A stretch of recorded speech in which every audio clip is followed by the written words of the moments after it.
Hero Ajith good bad ugly చిత్రం ప్రపంచవ్యాప్తంగా విడుదలకి సిద్ధమైంది. ఈ నేపథ్యంలోనే ఆయన అభిమానులు కనీ విని ఎడుగని రీతిలో 285 అడుగుల కటౌట్ని వారు ఏర్పాటు చేయాలనేటువంటి ప్రయత్నం చేశారు. అయితే ఆ ప్రయత్నం బెడిసికొట్టి ఆ కటౌట్ ఇప్పుడు నేల కూరిగినటువంటి నేపథ్యంలో ఇది తీవ్ర చర్చనీయాంశంగా మారింది. ఈ నేపథ్యంలోనే ఈ అంశం మీద మనం విశ్లేషణ చేసుకుందాం. ప్రస్తుతం మనతో పాటు ఉన్నారు ప్రముఖ సినీ విశ్లేషకులు, ప్రముఖ సీనియర్ జర్నలిస్ట్ యజ్ఞమూర్తి గారు. వారితో మాట్లాడదాం.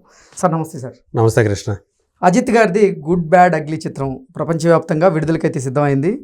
ఇప్పటి వరకు ఏ హీరోకి కట్టనంత కటౌట్ కట్టాలి అని తలిచి అజిత్ అభిమానులు అయితే 285 అడుగుల కటౌట్ని సిద్ధం చేశారు. అయితే అది కుప్పకూలిపోయింది. ఇది ఇప్పుడు 2 తెలుగు రాష్ట్రాలతో పాటుగా దేశవ్యాప్తంగా చర్చనీయాంశంగా మారింది. ఏంటి సార్ అసలు దీని మీద మీ విశ్లేషణ ఏంటి?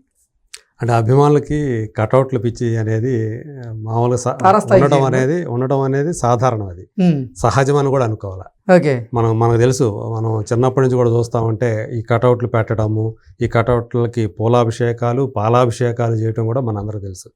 పూలాభిషేకాలు పాలాభిషేకాలే ఎక్కువ అనుకుంటే వాటికి మళ్ళీ రక్తాభిషేకాలు అంటే తిలకాలు దిద్దటాలు, మేకపోతును బలివ్వటాలు, ఇట్లాంటివి కూడా అంటే ఒక దేవుడిలాగా వాళ్ళకు ఒక గాడ్ లాగా వాళ్ళు పూజించే పరిస్థితి, వర్షిప్ చేసే పరిస్థితి మనకి చూస్తా ఉన్నాం. అంటే సినిమా హీరోల్ని ఏ స్థాయిలో అభిమానిస్తారు మన కొంతమంది కాదు, చెప్పాలంటే మన ప్రజానీకంలో చాలామంది ఉన్నారు. ఒక్కొక్కరికి ఒక్కొక్క హీరో, వాళ్ళ అభిమాన హీరో కోసం ఏం చేయటానికైనా రెడీగా ఉంటారు. ఒక్కోసారి ప్రాణాలు కూడా కోల్పోయిన సంఘటనలు మనం చూస్తూ ఉన్నాం. వాళ్ళ ఈవెంట్లు ఏమైనా జరిగితే ఎట్లయినా సరే వెళ్ళాలి, అక్కడ వెళితే ఎట్లా ఉంటుందో ఏంటో ఒక భయం, ఇంట్లో వాళ్ళకి భయం ఉంటుంది, అక్కడ ఏం గొడవలు జరుగుతాయో ఏంటో. ఎందుకంటే వాళ్ళని అదుపు చేయడం కష్టమైపోద్ది, పోలీసులు కూడా ఒక్కోసారి కష్టంగా మారుతుంటుంది. చాలా సందర్భాల్లో కూడా బారికేడ్లు విరిగిపోయి లేకపోతే తొక్కిసలాట్లు జరిగి సో గాయపట్టాలు, అప్పుడప్పుడు ప్రాణాలు కోల్పోవటం, ఇవన్నీ కూడా మనం చూస్తూ ఉన్నాం. ఇందులో భాగంగా ఈ కటౌట్లు పిచ్చి ఒకటి. సో మా హీరో ఈ సినిమా ఏదైనా కొత్త సినిమా రిలీజ్ అవుతుందంటే ఆ హీరోకి సంబంధించినటువంటి కటౌట్ని భారీ స్థాయిలో పెట్టాలా, దాని మీద ఒక రికార్డు ఒకటి కొట్టాలా అనేటువంటి పిచ్చి. ఈ రికార్డులు పిచ్చి అనేది కలెక్షన్లతో పాటు థియేటర్ల కౌంటు, ఎన్ని రోజులు ఆడిందనే కౌంటు, తర్వాత కలెక్షన్ కౌంటు. గతంలో ఈ రికార్డుల పిచ్చి ఎక్కువగా ఉండేది. మా హీరో చిత్రం 100 రోజులు ఖచ్చితంగా ఆడాలి అని చెప్పి వాళ్ళే డబ్బులు పెట్టుకొని ఆడించిన రోజులు కూడా ఉన్నాయి. అంతే, ఒక 70 రోజులు ఆడింది. మామూలుగా జెన్యున్గా 70 రోజులు ఆడితే మిగతా 30 రోజులు వీళ్ళు ఎదురు ఏదైతే లోటు పోతుంది థియేటర్ మెయింటెనెన్స్కి మినిమం రావాలి కదా, ఆ మినిమం అమౌంట్ కట్టి బలవంతంగా ఆ సినిమాలు ఆడించిన సందర్భాలు చాలానే ఉన్నాయి. సో దీని మీద కూడా ఎన్నో విమర్శలు కూడా ఉన్నాయి. తర్వాత నెమ్మది కాలక్రమంలో అది తగ్గింది. ఈ రోజుల కౌంట్ పోయిన తర్వాత ముందర ఎంత కలెక్షన్ వచ్చింది అనేది ప్రామాణికం అయిపోయిన తర్వాత ఇది తగ్గింది, ఈ పిచ్చి తగ్గింది. కానీ బట్ మిగతాయి అందులో ఈ కటౌట్ల పిచ్చి మనం చూస్తే గేమ్ చేంజర్ అనే సినిమాకి 256 అడుగులు ఎంత అంటే విజయవాడలో పెట్టారు ఒక థియేటర్లో. ఇప్పటివరకు దేశంలోనే అత్యంత ఎత్తైన కటౌట్ అదే ఒక హీరోకి సంబంధించి అని దాని గురించి గొప్పగా చెప్పుకున్నారు. ఇప్పుడు దాన్ని ఆ రికార్డుని తిరగరాయాలని చెప్పేసి ఈ గుడ్ బ్యాడ్ అగ్లీ అనే సినిమా సంబంధించి అజిత్ ఫ్యాన్స్, మనకు తెలుసు తమిళంలో రజనీకాంత్ ఫ్యాన్స్తో పాటు మరో 2 హీరోలకి విపరీతమైనటువంటి అభిమానులు ఉంటారు. ఒకళ్ళు విజయ్, ఇంకొకళ్ళు అజిత్. సో వీళ్ళు మాస్ గాడ్సే అక్కడ.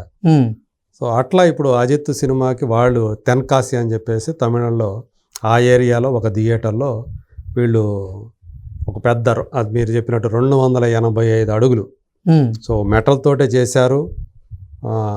అంతా అయిపోయింది, కటౌట్ పెట్టారు, అయిపోయి చివరికి వచ్చినప్పటికి వీళ్ళందరూ కిందకి దిగారు. కిందకి దిగుతున్న టైంలోనే అది కొంచెం వరకటం మొదలుపెట్టింది. ఇలా భయం అర్థమైపోయింది ఏదో జరగబోతుంది అని చెప్పి. వాళ్ళ అభిమానులందరూ అక్కడే ఉన్నారు.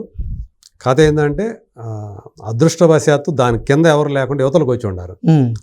మన కళ్ళ ముందు అది చూస్తుండం కానీ అదంతా కూడా ఇప్పుడు వీడియో లభ్యం ఉంది. అది మొత్తం అది కరెక్ట్గా విరిగి అట్లా పడిపోయింది అనమాట. అంటే థియేటర్ నుంచి బయట ప్రాంగణం కూడా బయటకు కూడా వచ్చింది. అంత పెద్ద కదా, అంత ఎత్తు. అది విరిగేటప్పటికి ఆ కాంపౌండ్ వాళ్ళు కూడా దాటి ముందుకు వచ్చేసింది అది. సో అది అదృష్టవశాత్తు ఎవరు లేరు కాబట్టి దాని కింద ఎవరికి గాయాలు కానీ ప్రాణాపాయాలు కానీ జరగలేదు.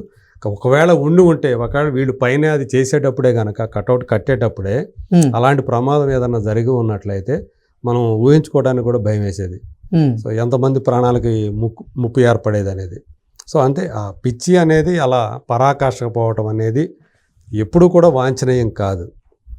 సరైనటువంటి సేఫ్టీ మెజర్స్ తీసుకోకపోవటం, ఇలాంటి అంటే రేపొద్దున మళ్ళీ ఇంకా ఎత్తైన కట్టాలని కూడా కావచ్చు. అక్కడ ఎంత మరి సరిపోతుందా లేదా, దేనికైనా సరే ఒక ఎత్తు కట్టాలంటే దానికి స్కాఫోల్డింగ్ అనేది చాలా మెయిన్. అంటే సపోర్టింగ్ ఏవైతే ఉంటాయో ఆ సపోర్టింగ్ అనేది చాలా అత్యంత కీలకమైనటువంటి విషయాలు. అవును, అది కనుక ఏమాత్రం తేడా వచ్చినా మొత్తం కుప్పకూలిపోతుంది. మీరు బిల్డింగ్ కన్స్ట్రక్షన్ అయినా అంతే, ఇట్లాంటి కటౌట్లు అయినా అంతే. ఏదైనా స్కాఫోల్డింగ్ అనేది చాలా బలంగా ఉండాలి. ఆ సపోర్ట్ సిస్టమ్ అనేది చాలా బలంగా ఉంటేనే ఏదైనా నిలబడుతుంది. దానికి ఈ మామూలుగా బిల్డింగ్ కన్స్ట్రక్షన్లో స్ట్రక్చరల్ డిజైన్ చేసేవాళ్ళు ఉంటారు కాబట్టి, స్ట్రక్చరల్ ఇంజనీర్స్ ఉంటారు కాబట్టి ఎలా చేస్తే అది నిలబడుతుంది, బిల్డింగ్ ఇబ్బంది కాకుండా కూలిపోకుండా ఉంటుంది, పునాది బలంగా ఉంటుంది అని దాన్ని దాటి డిజైన్ చేసి వేస్తారు. అందులో స్టీల్ రాడ్స్ అనేవి ఏ మోతాదులో పెట్టాలనేది వీళ్ళకి ఏం తెలియదు కదా, అంత టెక్నికల్గా వెళ్ళరు కాబట్టి ఇక్కడ చాలా డేంజర్ సిచ్యువేషన్ జరిగే అవకాశాలు ఉన్నాయి, వాళ్ళు ఇరుక్కునే అవకాశాలు ఉన్నాయి అభిమానులు. అందుకని అలాంటి పిచ్చిలో జోలికి వెళ్ళకుండా బెటర్. అంతకుముందు దీనికి ముందు గేమ్ చేంజర్ ముందు సలార్ది హైయెస్ట్ అన్నారు. ఇదే ఈ పిచ్చే 230 మా హీరోదే అత్యంత ఎత్తు కలిగినటువంటి కటౌట్ ఉండాలి, అంతే పుష్పక ఎక్కువ ఎత్తు ఉండాలి ఇలాంటి. సో ఇప్పుడు ఆ పిచ్చి వల్లే ఇప్పుడు అంటే రికార్డులోకి ఎక్కాలి, దేశంలో ఇంత ఎత్తైనటువంటి కటౌట్ ఎవరు పెట్టలేదు, ఏ హీరో పెట్టలేదు ముందు కూడా. ఎందుకంటే గేమ్ చేంజర్ 250 చిల్లర అడుగులు, ఇదేమో 285. సో ఆల్మోస్ట్ 30 అడుగుల డిఫరెన్స్ ఉంది. ఇంకా మనకంటే ఇంకెవరు ఎత్తు కట్టి ఇప్పుడల్లా ఎవడో సాహసం చేయడు అని అనిపించుకోవాలి. సో అందు గురించి ఆ మోజుతోటి ఇప్పుడు వాళ్ళు అజిత్ ఫ్యాన్స్ అందరూ కూడా అలా చేశారనుకోవాలి. ఈయన కొంతకాలం క్రితం కూడా ఇలాంటిదే చేయబోతే ఆయన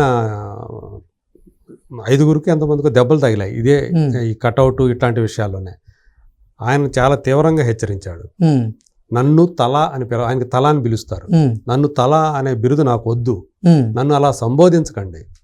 పైగా నాకు అసలు ఫ్యాన్స్ అసోసియేషన్లు వద్దు, నాకు ఫ్యాన్స్ క్లబ్లు వద్దు, నాకు మీరు ఏమైనా చేసుకోండి, మామూలు నా సినిమాలు చూడండి, ఎంజాయ్ చేయండి అంతవరకే, అంతేగాని ఈ ఫ్యానిజం ఇవన్నీ నాకు అవసరం లేదురా బాబు.